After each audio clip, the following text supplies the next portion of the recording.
La Terre nous tient à cœur. Un podcast réalisé par Alexandra Warny-Drièche.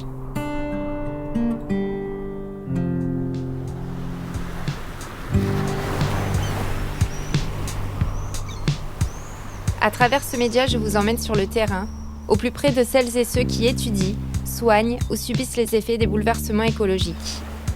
Scientifiques, médecins, victimes de pollution, ensemble, ils nous racontent comment la santé de la planète et la nôtre sont intimement liées.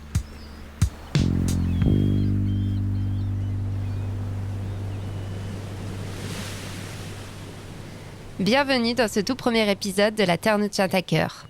On évoque souvent le changement climatique via courbes de température et graphiques, mais on parle moins de ses conséquences concrètes pour nos assiettes. Pourtant, à l'échelle mondiale, 673 millions de personnes souffrent encore de sous-alimentation et le dérèglement climatique fait clairement partie des facteurs qui fragilisent les récoltes et les systèmes agricoles. Ce signal global nous concerne aussi ici, en France. Sécheresse, vagues de chaleur, hiver trop doux bousculent déjà l'agriculture et posent une question simple mais essentielle. Qu'est-ce qu'on mangera demain ? Pour en parler, j'ai invité Serge Zaka, qui est docteur en agroclimatologie, c'est-à-dire un spécialiste qui étudie comment le climat influence notre agriculture. Avec lui, on va mettre les pieds dans le plat et regarder en face les défis qui nous attendent. Certains aliments vont-ils disparaître de nos campagnes ? Devrons-nous manger moins de viande en 2050 ? Nos aliments seront-ils moins nutritifs ? Et du côté politique, nos dirigeants sont-ils vraiment à la hauteur de l'urgence ? Un épisode pour comprendre et pour se rappeler que bien manger, c'est aussi prendre soin de la planète.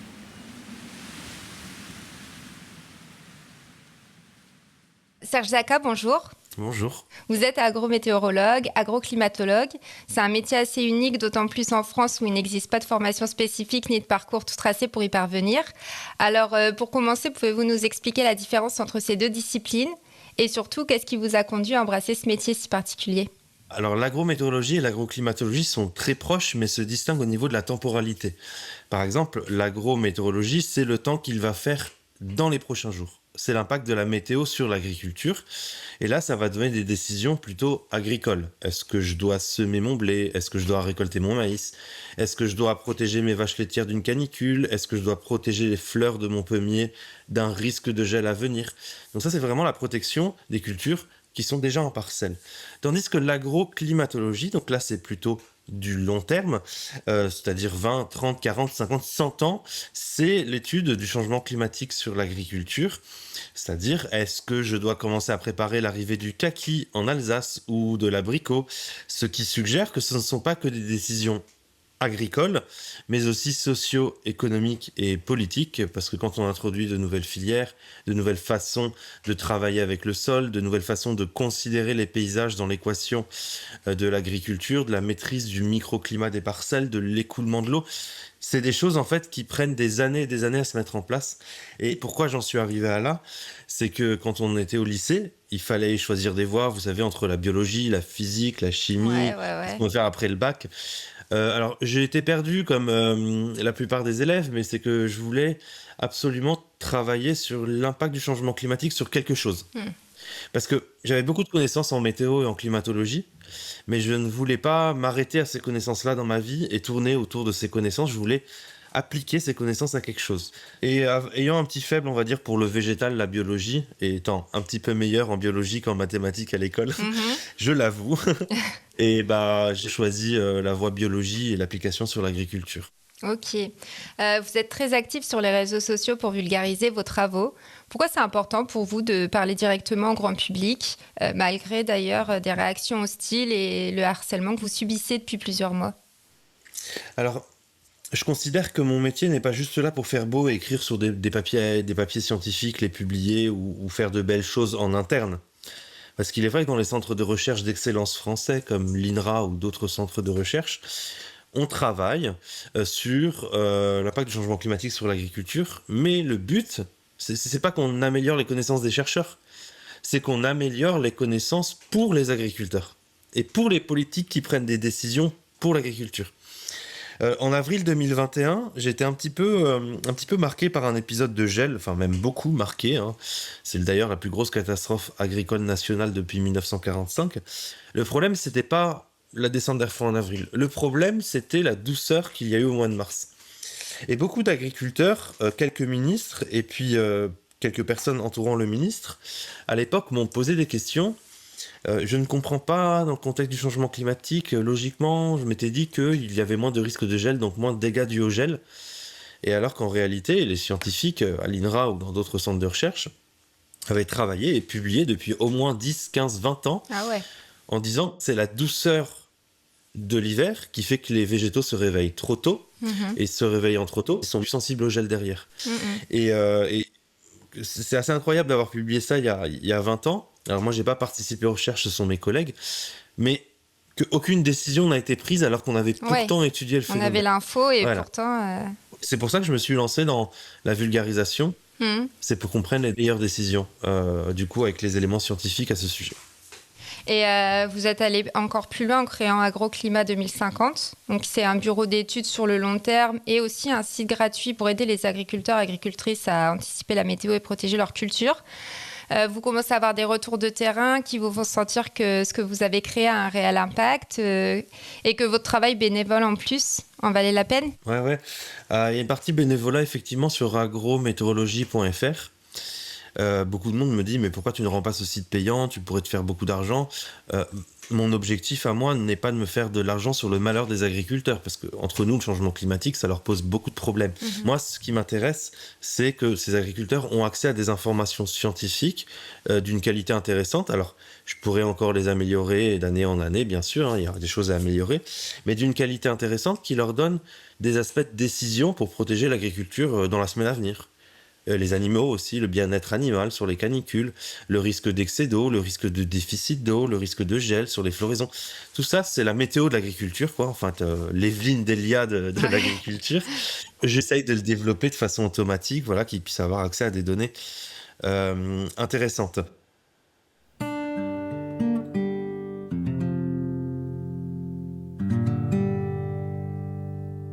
Je voulais vous demander, concernant le changement climatique, s'il y avait eu un événement particulier où vous vous étiez dit, là, on a vraiment basculé dans autre chose. Est-ce que, du coup, c'est cet événement d'avril 2021 ou il y a eu d'autres choses avant, après? Alors, il y a eu l'événement d'avril 2021, ça m'a plus donné un déclic sur qu'il faut que je communique sur les réseaux sociaux. Mais il y a eu l'événement du 28 juin 2019. Ça m'a donné un déclic de me dire qu'il y a vraiment un problème. Donc, il n'y a pas très longtemps, hein, il y a 6 ans. Parce que avant, je pensais que les végétaux pouvaient justement avoir le temps de s'adapter, qu'on pouvait le faire. Mais en fait, le 28 juin 2019, il a fait 46 degrés à Montpellier, ce qui est juste totalement anormal dans un climat méditerranéen, notamment français. Hein. On a eu des brûlures sur les végétaux. C'est-à-dire que les végétaux, là, on a dépassé le seuil physiologique de résistance. Et ça, là, dans ma tête, je me suis dit, bah oui, en cours de biologie, on a appris que les végétaux ont une gamme de température à respecter, une gamme d'humidité des sols, donc de sécheresse à respecter. Et au-dessus de cette gamme, ils meurent. C'est logique, c'est un peu comme les humains. Hein. Ah ouais. En fait, j'ai réalisé qu'il y a une limite à l'adaptation. Ça veut dire que si on dépasse les seuils de résistance physiologique, ce qu'on fait d'ailleurs de plus en plus en été sur les végétaux, on ne peut pas s'adapter. La meilleure façon, c'est de limiter les gaz à effet de serre. D'où le fait que je parle du changement climatique en plus de l'adaptation sur l'agriculture pour bien comprendre les enjeux. On parle beaucoup des canicules et des sécheresses l'été, mais plus concrètement, comment le changement climatique impacte aussi la production agricole? Vous aviez parlé des hivers doux, peut-être qu'on peut développer ce côté-là? C'est ça.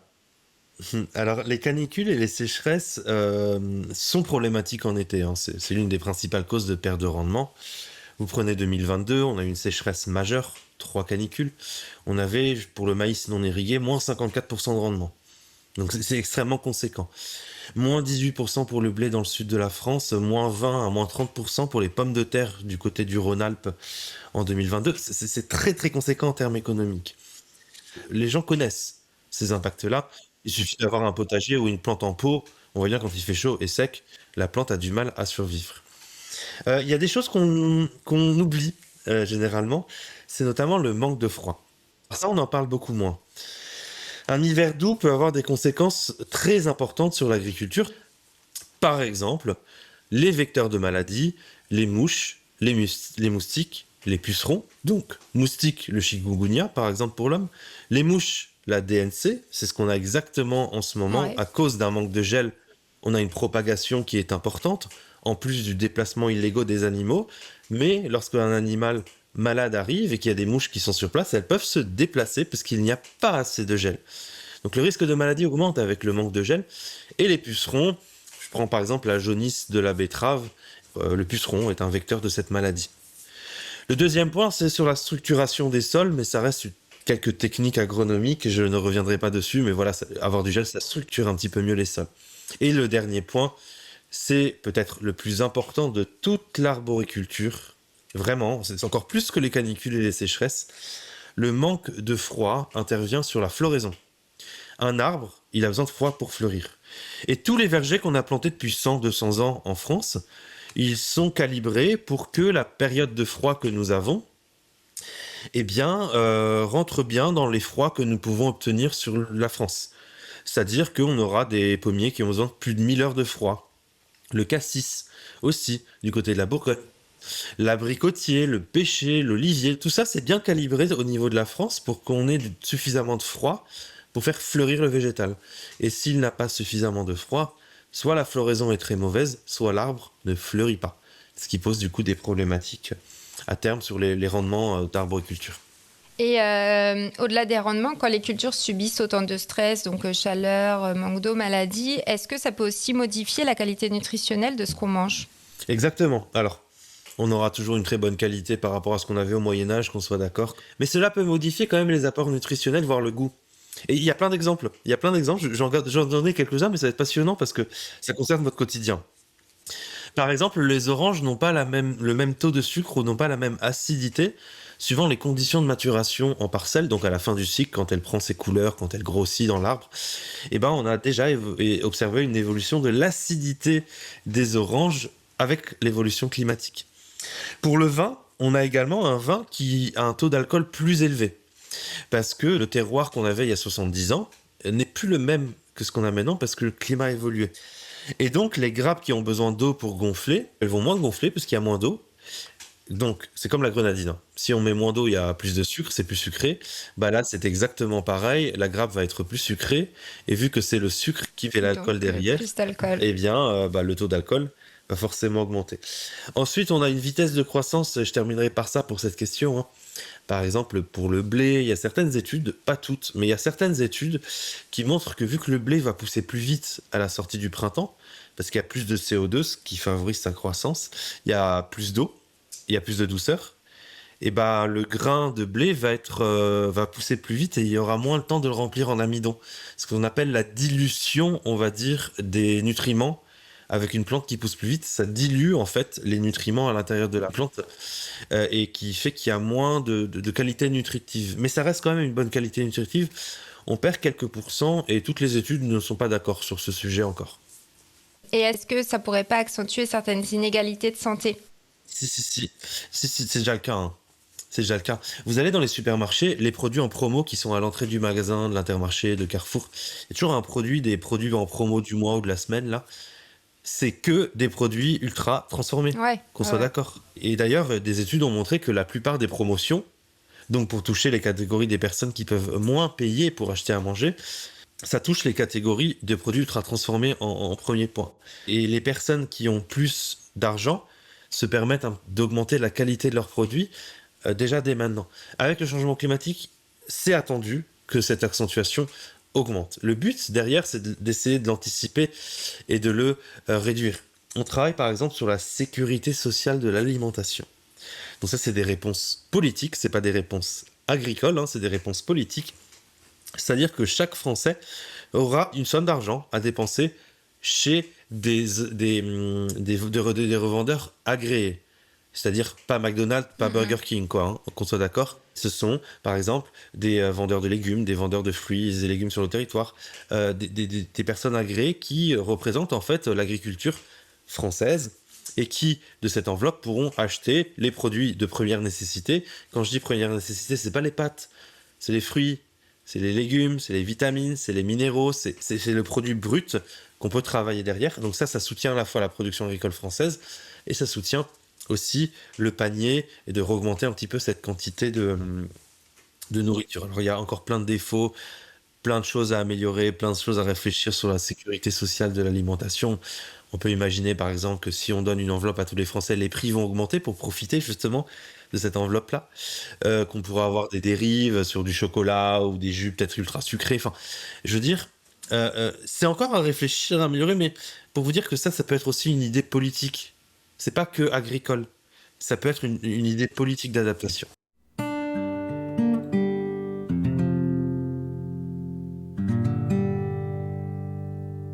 J'aimerais revenir sur l'un des messages de votre livre Orage sur le climat où vous dites « Il est temps d'agir et construire ensemble le monde de demain ». Parce que pour vous, rien n'est encore perdu, vous en êtes certain, sauf si on dépasse les plus 3 degrés.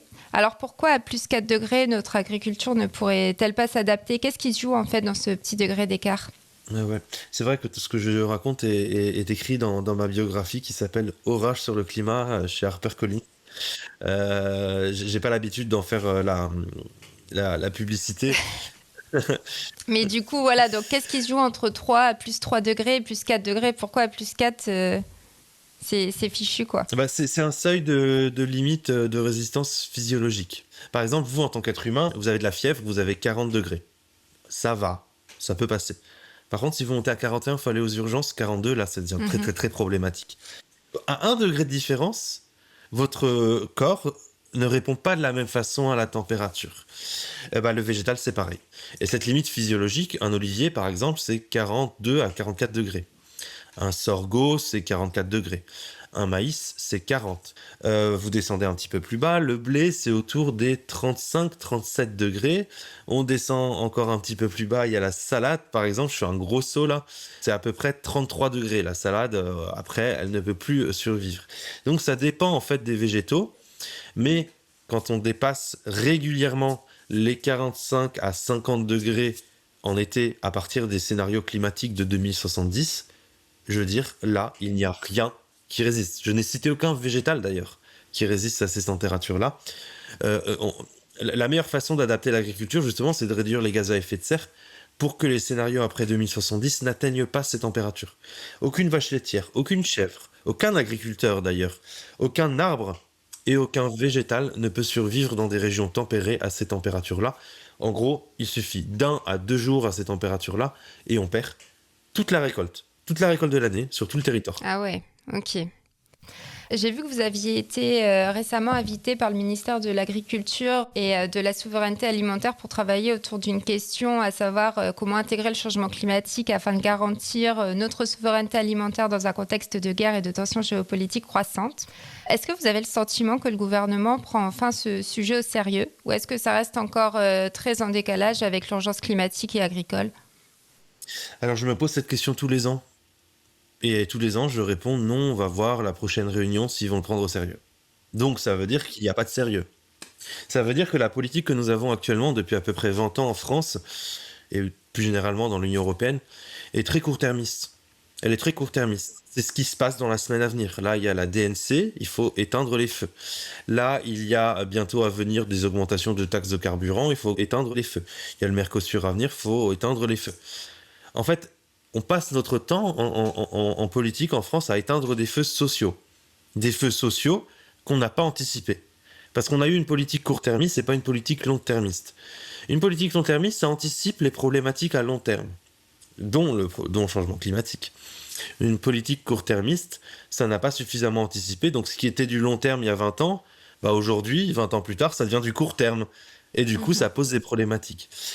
Cette problématique un petit peu de dérive, on va dire, sociale, de dérive médiatique aussi, de montrer du doigt les agriculteurs, de faire de l'agribashing, c'est pas encourageant pour améliorer les écosystèmes. Les agriculteurs, ils savent très bien qu'on doit réduire les pesticides, qu'on doit travailler sur les maladies, qu'on doit travailler sur le bien-être animal.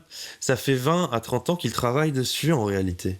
Et même moi qui suis écolo, dans l'âme, eh bien, derrière, je sais très bien, parce que j'ai les chiffres, on voit justement des agriculteurs qui essayent de trouver des alternatives aux pesticides, qui essayent d'améliorer le bien-être animal, qui essayent d'améliorer la qualité alimentaire. C'est pas parfait. C'est pas parfait. Les néonicotinoïdes ont par exemple des impacts sur l'environnement, on a dû les interdire. Ils ont été utilisés jusqu'à très récemment sur certaines cultures, dont la noisette et la betterave. Je reviendrai dessus d'ailleurs. Mais cette amélioration continue qu'on a eue ces 20-30 dernières années, elle n'est pas encouragée par le consommateur et le politique. On montre toujours du doigt les agriculteurs et je considère qu'une politique d'encouragement est plus favorable pour l'adaptation au changement climatique et d'ailleurs des écosystèmes. Et une politique d'encouragement, mais surtout une politique de long terme. Ouais. Vous prenez par exemple les néonicotinoïdes. C'est pas totalement mon domaine d'expertise, mais j'en ai quand même un avis sur le sujet. C'est un avis, c'est pas un élément scientifique, c'est un avis. Par exemple, ça fait 15 ans qu'on a des articles comme quoi les néonicotinoïdes sont dangereux pour l'environnement. Ils sont dangereux pour l'environnement. On peut pas dire le contraire, c'est impossible. Les articles scientifiques le montrent très bien. Et pendant 15 ans, qu'est-ce que l'État a fait? Rien. On n'a pas engagé des recherches pour sortir des néonicotinoïdes. Et donc on a balancé les agriculteurs sans néonicotinoïdes en leur disant débrouillez-vous. C'est un peu comme ça qui s'est passé. On n'a pas engagé de la recherche en amont. Les agriculteurs, ils veulent pas détruire l'environnement. L'État ne veut pas que les agriculteurs détruisent l'environnement. Qu'est-ce qui reste? C'est la recherche. Dans cet aspect recherche, et qu'on place des millions, voire des milliards d'euros dans la recherche, c'est pour trouver des alternatives respectueuses dans l'environnement et qui font vivre les agriculteurs. C'est exactement ce qu'on n'a pas fait. Et donc, on se retrouve à importer des produits, de la betterave, des noisettes, de l'étranger, qui utilisent ces produits-là. Ouais, donc les agriculteurs avec qui vous parlez, eux, ils ont vraiment l'impression que les politiques ont des discours loin de leur quotidien, quoi. Ah, clairement. Clairement, je peux donner plein d'exemples. Il y a des agriculteurs dans le sud de la France qui ont arraché des vignes pour planter des clémentines. Et il y a des agriculteurs qui ont arraché des maïs, enfin du moins qui n'ont pas replanté des maïs, pour planter des oliviers.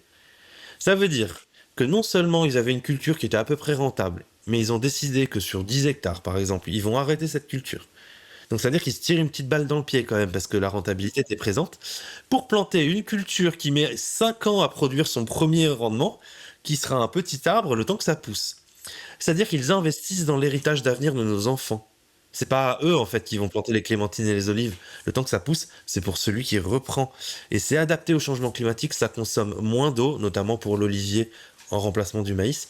Et ça s'adapte à 7 degrés de plus de résistance que le maïs, par exemple. Donc c'est une forme d'adaptation qui est financée par l'agriculteur et qui n'est pas financée par les institutions européennes pour cette transition.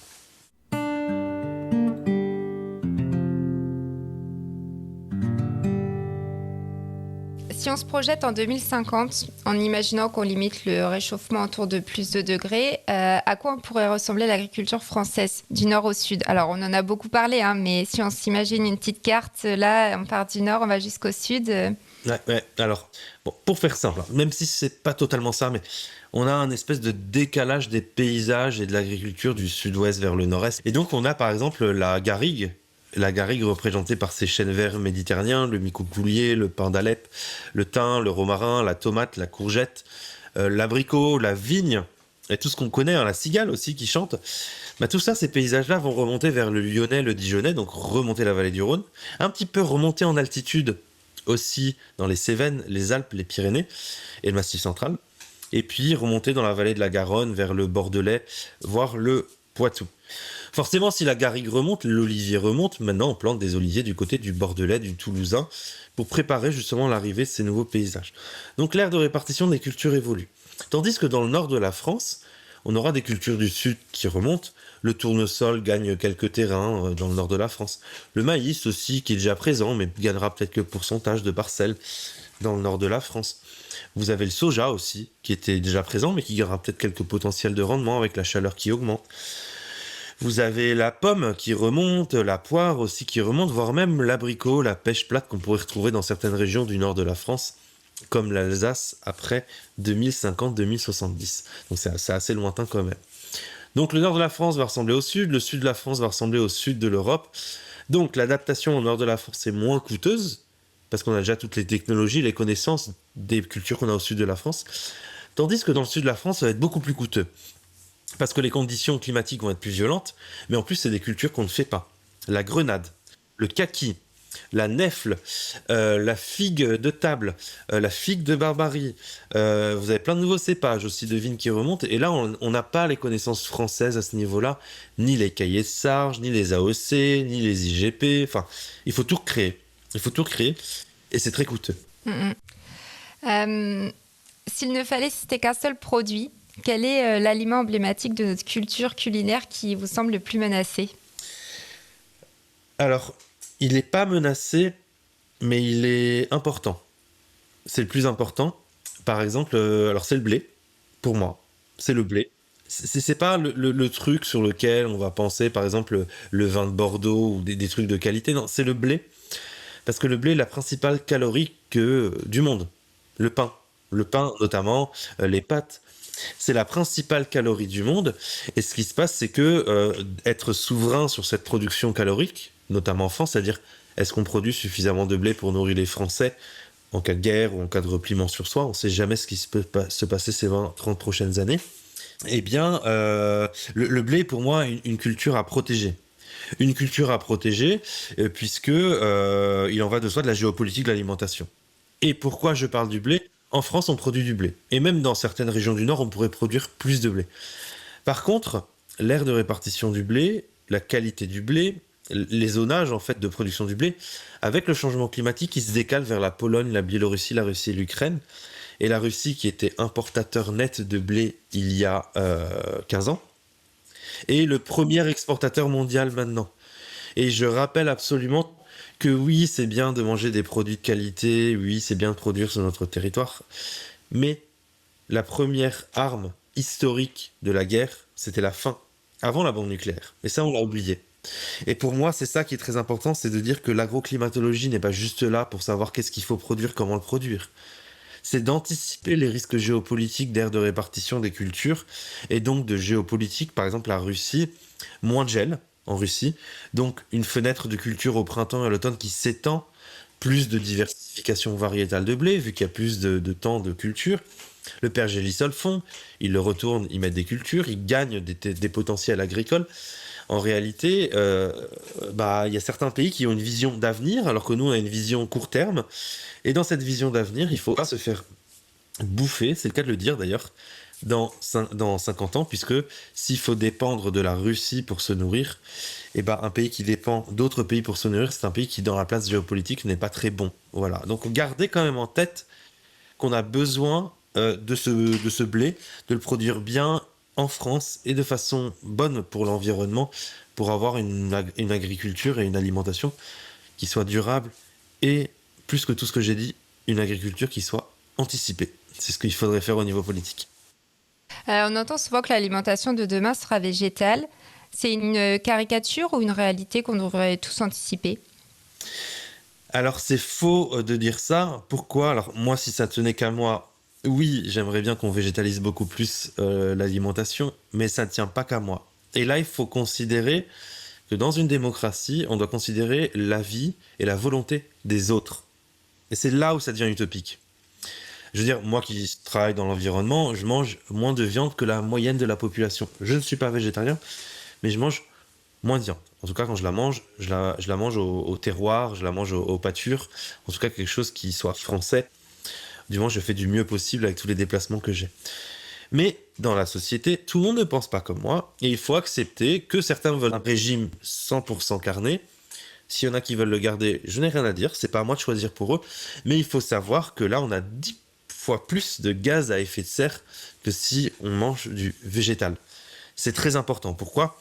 Puisque les animaux d'élevage, notamment les bovins, ont on va dire un estomac, on appelle ça le rumen, mais on va dire un estomac qui a des activités chimiques et biologiques qui émettent du méthane. Et le méthane est un gaz à effet de serre.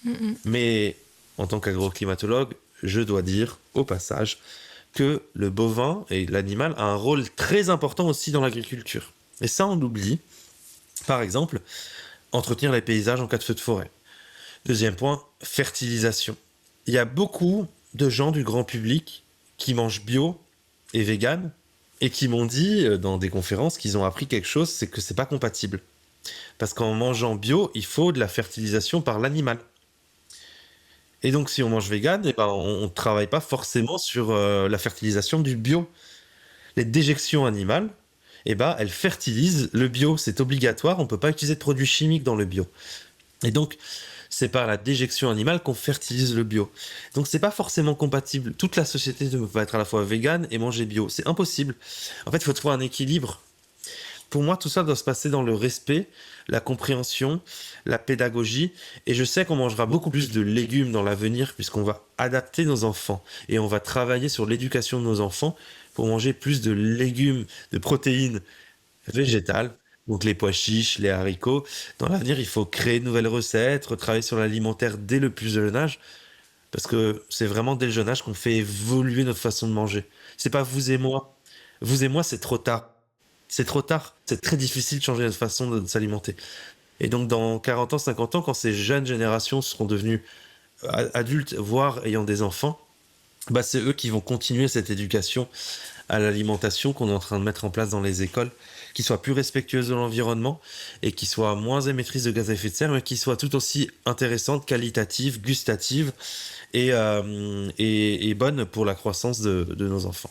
Et sans culpabilisation, évidemment, mais sans se raconter d'histoire non plus, comment le consommateur peut jouer un rôle dans la transition agricole Alors, avant tout, il faut savoir que 50% de l'adaptation n'est pas du consommateur, 50% l'est. Donc quand on dit c'est le consommateur qui, parce qu'il mange trop de viande, qu'on produit trop de viande, bah non, en réalité, il y a tout le système agricole, le système ultra transformé derrière qui propose par des coups de marketing des produits qu'il ne faut pas acheter.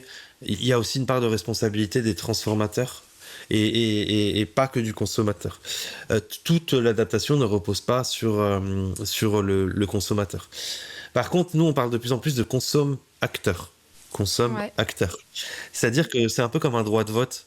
C'est-à-dire que l'argent, l'enveloppe qu'on a par mois, elle permet de financer certains agriculteurs et c'est nous qui choisissons. Et donc le consommateur, certes, il n'est pas responsable de toute l'intégralité de la solution, mais dans certains cas, notamment les produits périssables, il favorise. Par exemple, le jus de tomate. Moi, je peux acheter des tomates, si vous voulez, pour faire de la ratatouille. Voilà. Mais moi, ce que je fais, c'est que les tomates, je les ai achetées en été et j'ai fait du jus de tomate au thym, du jus de tomate au romarin, du jus de tomate à l'oignon frit, enfin plein de jus de tomates différents. Je les ai soit mis en conserve, soit stockés au congélateur. Et pour moi, il est important que c'était de saison et quand je les ressors, eh ben, au moins, j'ai pas besoin d'acheter des tomates en plein milieu du mois de décembre. Donc on a vraiment toute une évolution alimentaire où là, on a beaucoup moins de stock, on a une alimentation qui est rapide. Ce qui fait que il faut réapprendre à cuisiner, réapprendre à ne pas gaspiller, à réutiliser la matière agricole, réapprendre à faire des conserves, réapprendre, ne serait-ce que les confitures. En fait, c'est se réapproprier ce qu'on mange. Parce qu'à partir du moment où on se réapproprie ce qu'on mange, eh bien, on s'intéresse à comment c'est produit. Vous me prenez par exemple une pizza Sodebo, une pizza premier prix, dans une soirée avec vos amis, vous avez fait des pizzas parce qu'il y a eu un problème, ou alors que c'était vraiment ce que vous vouliez faire. Et quand il reste une part de pizza Sodebo, quand vous voyez la poubelle, vous vous dites je vais l'acheter parce que... Par contre, si vous faites votre pizza vous-même, peut-être pas la pâte, on va dire, mais alors la sauce tomate, vous l'avez fait bien cuire avec du romarin pendant 3 heures. Vous avez acheté un bon jambon de chez le charcutier et un bon comté ou une bonne mozzarella à OCIGP. Vous avez fait votre pizza. S'il reste une part, vous n'allez pas l'acheter. Ah bah non. Reconsidérez votre alimentation. Quand vous la travaillez vous-même, vous avez plus de respect pour l'agriculteur et pour la nourriture en elle-même quand vous avez fait à manger. Et justement, si on se projette autour d'une table en 2050 ou en 2070, 2080, à quoi ressemblera selon vous un repas typiquement français ? Alors c'est difficile à dire, ça dépendra des régions, parce que les repas typiquement français dépendent des régions. Là je suis en Alsace par exemple chez mes beaux-parents, le repas typique d'Alsace, je suis désolé, mais c'est la choucroute, le pain d'épices, surtout à Noël, enfin voilà. Oui, bah c'est clair, moi dans le Nord, c'est la flamiche au maroilles. C'est ça. Donc ouais. Et puis la carbonate, si je me trompe pas, la bière, les frites. Oui, bah oui. Ah bah ouais, bah carrément. Et vous allez dans le sud-ouest de la France, c'est le cassoulet, les tomates aussi dans le sud-est, et puis un petit peu plus de régime crétois et de fromage de chèvre dans le sud-est de la France. En fait, ce qui est intéressant, c'est qu'il faut garder en 2050 ce puzzle de gastronomie. C'est ça qu'il faut garder. On ne va pas l'uniformiser. Il faut lutter contre l'arrivée du kebab, du sushi, des burgers. Je considère qu'avant même de penser au changement climatique, il faut penser à l'ultra transformé, à Uber Eats. Déjà, c'est la gastronomie, la garder. Ensuite, dans cette gastronomie, il faut absolument comprendre que on n'aura pas la même gastronomie. Peut-être qu'on aura un nouveau plat régional à base de houmous, à base de pois chiches, qui sera cultivé dans le sud-ouest de la France, à base de cacahuètes aussi, qui sera cultivé dans le sud-ouest de la France. Je veux dire, dans l'avenir, les AOC, les IGP, les plats nationaux, les plats régionaux sont à réinventer. On gardera les anciens, mais on aura des nouveaux sur le territoire. On peut penser peut-être de la Ligo à la patate douce. Enfin, on peut imaginer un fromage, ça doit être dégueu la Ligo à la patate douce, ceci dit. Bah, faut voir. Après, sucré salé, ça marche parfois, mais à tester, je sais pas. On peut imaginer comme ça, par exemple, du fromage de chèvre, un futur AOC, un futur IGP dans les Cévennes. On peut imaginer, par exemple, le citron de Menton qui sera cultivé à Valence, dans la vallée du Rhône. Peut-être un jus d'orange AOP de Toulouse, ou les biscuits au sorgho ou les pâtes de sorgho de Bordeaux, de Toulouse, dans le sud-ouest de la France, qui sont peut-être très connus en 2060, ou la bière de sorgho qui sera cultivée dans le Val-de-Loire. Peut-être dans certains jardins des châteaux de la Loire qui seront toujours présents, on aura la pêche plate d'Orléans. Et je veux dire, c'est pas figé. C'est pas figé. Tout est à réinventer dans un contexte de changement climatique. Tout est à réinventer, à adapter, à éduquer, à former les chefs étoilés. Et tout ça, ça se fait en amont de 30 ans. Parce que pour créer une filière, pour créer un nouveau goût, pour créer des envies, pour créer une économie autour d'une culture, il faut 30 ans. Ça veut dire que le podcast qu'on fait maintenant, c'est pour 2050. Ouais, d'accord. C'est juste pour vous rendre compte. On est déjà en 2050 dans le podcast. C'est pas c'est pas en 3 ans qu'on change toute l'éducation alimentaire de générations qui ont toujours mangé de la même façon. C'est impossible.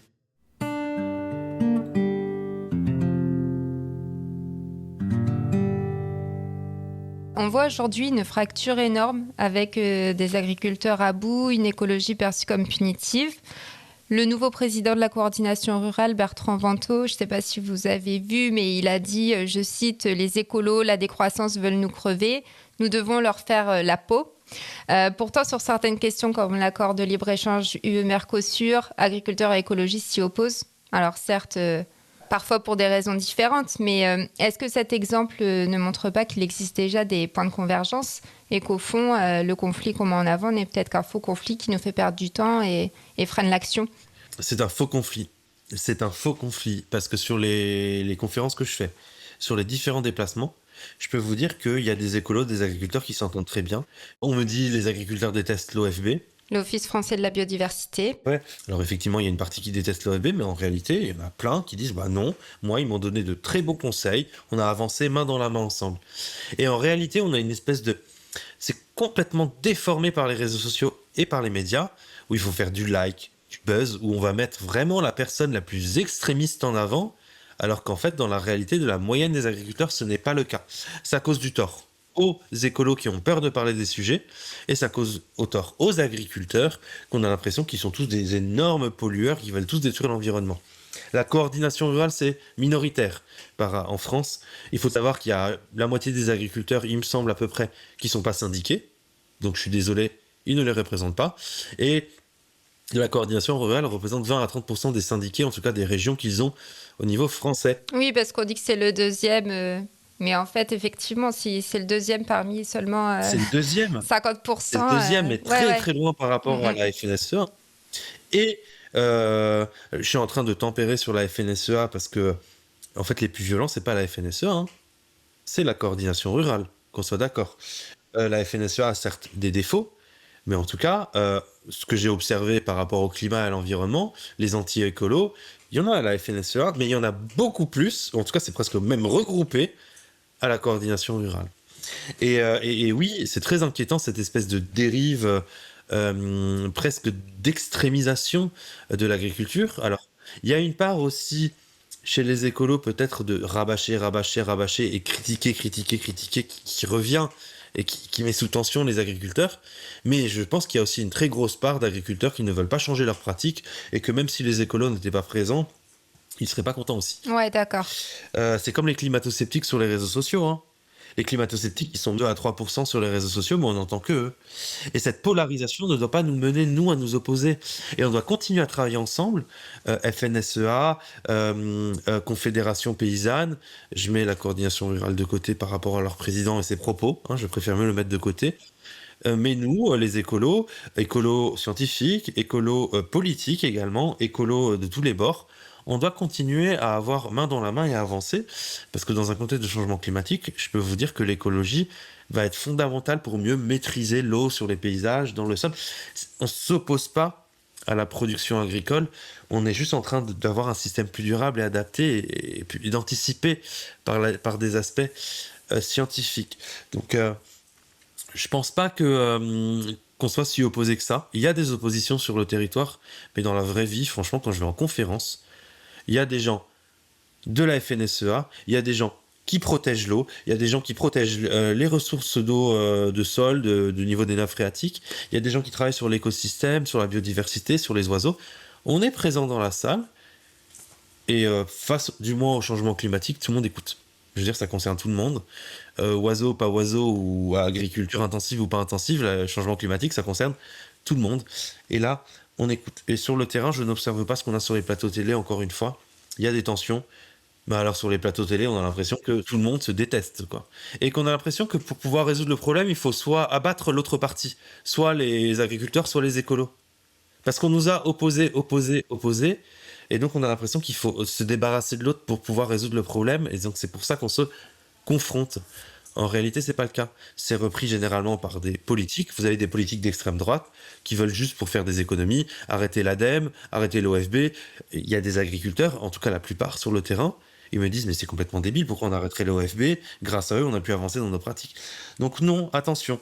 Attention à toutes les personnes qui nous écoutent. Dans la vraie vie du milieu agricole, on n'est pas à gauche de la salle, c'est la FNSEA, à droite, c'est la coordination rurale, au milieu, les écolos. Non, en fait, ils sont mélangés entre eux, ils parlent entre eux, et il ne faut pas se laisser avoir par cette polarisation qui nous est presque imposée, comme si c'était le cas sur le territoire.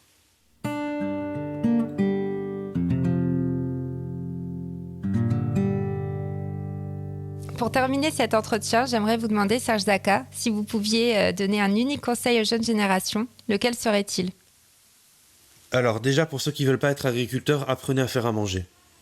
Parce que quand on apprend à faire à manger, on gère mieux sa santé, son alimentation, mais aussi on comprend mieux comment c'est produit. Donc premier point, apprenez à faire à manger pour ceux qui ne veulent pas devenir agriculteurs. Pour ceux qui veulent devenir agriculteurs, allez-y. Allez-y parce qu'on aura besoin des agriculteurs dans l'avenir, on aura besoin des maraîchers, on aura besoin des arboriculteurs. Il y a plein de jeunes en fait qui se lancent de plus en plus dans le maraîchage, j'ai l'impression, plus que les grandes cultures, le maïs, le blé. J'ai l'impression qu'il y a de plus en plus de jeunes qui vont dans le maraîchage par passion. Parce qu'il y a des influenceurs maintenant sur YouTube, sur Instagram, des influenceurs du maraîchage. Et c'est hyper cool ça. Et allez-y franchement parce qu'on en a besoin dans l'avenir. Il faut savoir que la moitié des agriculteurs vont partir à la retraite dans les 10 prochaines années. On a besoin de la relève. Et allez-y, lancez-vous dedans. C'est compliqué comme tous les métiers en réalité, mais c'est passionnant de se lancer dans un métier, plus métier passion que métier alimentaire.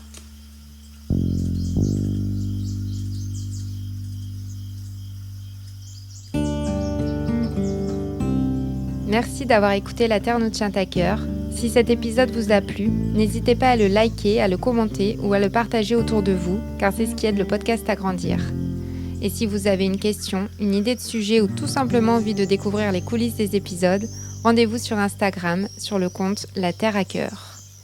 Vous pouvez aussi retrouver tous les épisodes sur votre plateforme d'écoute préférée. À très vite, et d'ici là, prenons soin de nous, prenons soin de la Terre.